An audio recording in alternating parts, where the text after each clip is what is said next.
Hey folks, welcome to lesson number 1 of the Millington, Tennessee Library's Dewey Decibels ukulele group. Today we're going to talk about the different parts of the ukulele and some of the ukulele accessories. So hopefully you find this informative. Alright, so here we have our typical ukulele. The parts of our ukulele are pretty simple, and we have our body here, and we have our neck, and then we have a headstock. On the headstock we have tuning pegs. These are used to adjust the tension on the string, which will change the pitch of the string. We have a sound hole here in the middle of the body. On the frets, on the neck, we have frets. Now this is a little confusing. This fret wire here is called the fret, but the space in between the frets is also commonly referred to as a fret. So you have the first fret, second fret, third fret, which is actually the space in between the frets. And we have a nut up here at the top, which holds the strings apart at the very top. Down here we have a bridge and a saddle. Now if you look online, you'll actually find these things labeled backwards sometimes, so sometimes people get it confused. But the bridge is the wooden part here that's glued to the body of the ukulele, and the saddle is this little white thing in this case, which is what the strings sit on. The easy way to remember this is if you were on a horse, you would sit in the saddle. And so the strings set on the saddle. And the saddle keeps the strings at the right height and the right distance apart. And we have our strings, which is what's going to make our sound on the ukulele. And our regular ukulele tuning, we have 4 strings that are tuned to the notes of G, C, E, and A, and here at the Dewey Decibels, we remember that by the saying of George Clooney eats ants. All right, so a couple other things that you may or may not have in your ukulele is a ukulele button, strap button, and a strap. One other thing as far as straps go, if you buy a ukulele strap, it's typically going to come with 2 leather ends, and both of them are going to have holes in them. This one you can put across a ukulele button, and this one you can put across the ukulele button also, because sometimes people will actually put a ukulele button here on the neck of their ukuleles. I don't like to do that, but at any rate some people do. But this string, you can tie that around your ukulele neck like has been done to this one. Okay, so you just slide it underneath the strings, tie it on like a shoelace or something, and that works just fine. They also sell these little strap thingies, okay? And so one end has a button like a jean button thing on it, okay? And you can see on this ukulele, that's what's been done, is this has been slid underneath the strings, and then this button sticks out, and then you put the ukulele strap on that button, okay? And so that gives you a nice firm attaching point.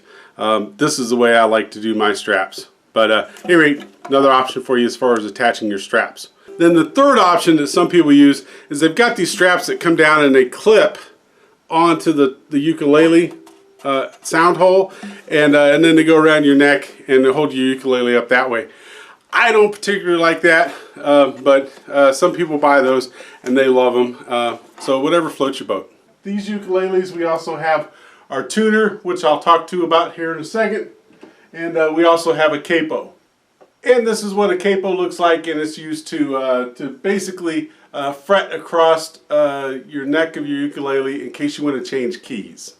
Alright, one other part of the ukulele that you may have, depending on the style of your ukulele, is a tailpiece. Now in this case you have a saddle, which our strings sit in, remember, just like you sit in the saddle on a horse. But instead of a bridge, we have a tailpiece. And depending on the ukulele you have, you may or may not have one of these. And then lastly, if you have an electric ukulele, the parts of this are much like a guitar in that you may have electric pickups, and you may have a volume knob and a tone knob and a switch to switch between your 2 different pickups there.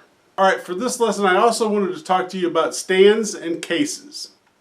Alright, so let's talk about stands. There's a variety of different stands that are out there. I like these stands here. These are made by a company called Gearlux. And the reason I like them is they collapse both this way and this way. So they get fairly compact, or you can throw them in the back of your car and not take up a lot of room. And the other reason I like these is because if you go to jams or lesson sessions, you can put this on your table. It doesn't interfere with your eyesight too much, and it makes a wonderful stand for your notebook or tablet. So they also make a stand like this. This is a typical guitar stand configuration, but they do make them in a ukulele length so that you can just hang your ukulele there like that.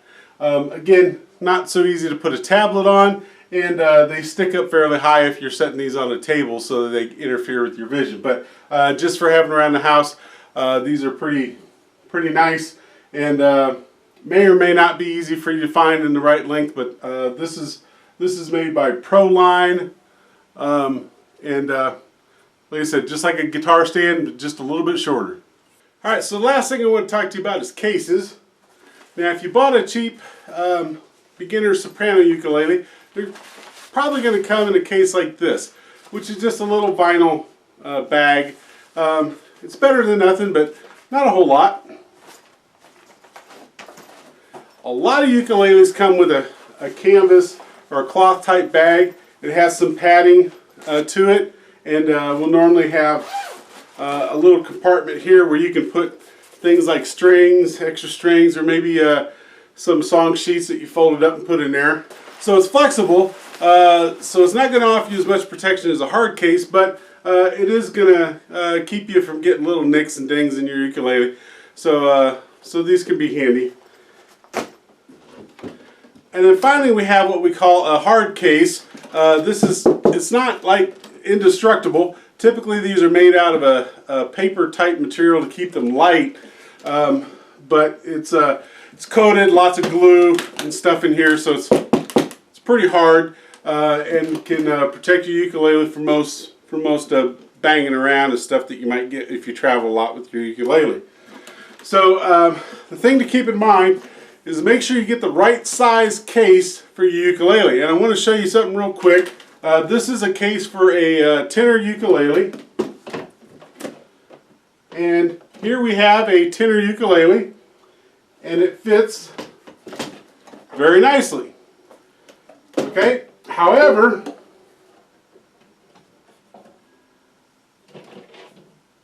this is also a tenor ukulele.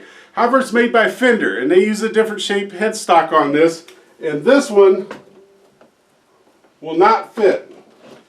The body fits okay, but the headstock is too long. Okay, doesn't quite fit. So in this case, I had to get a baritone ukulele case, which is a little longer, and this fits in my baritone case. So this is my baritone case, and you can see the baritone ukulele fits in it quite nicely. And then my Fender ukulele will fit in here because it's long enough, but it's way oversized for it. You can see it doesn't fit in there perfectly. It's a little too big, but that's okay. It fits in there. It can move around a little bit, and it's not going to hurt it. So last but not least, as far as cases go, we need to talk about stickers. Okay, so musicians for a long time have had the tradition of putting stickers on their cases. When you have a bunch of these cases sitting around because a group of people came together to have a jam session or play a gig, it made it impossible to tell which case was yours, and so people would put stickers on them. Traditionally, they'd put stickers of places that they'd been, maybe airline travel stickers or whatever, but it was a quick and easy way to identify your case. So find somebody that produces stickers, put them on there, put your favorite vendor stickers on there, whatever. Sticker it up, folks. Alright, there's a couple other things I want to talk about as far as accessories for your ukulele goes.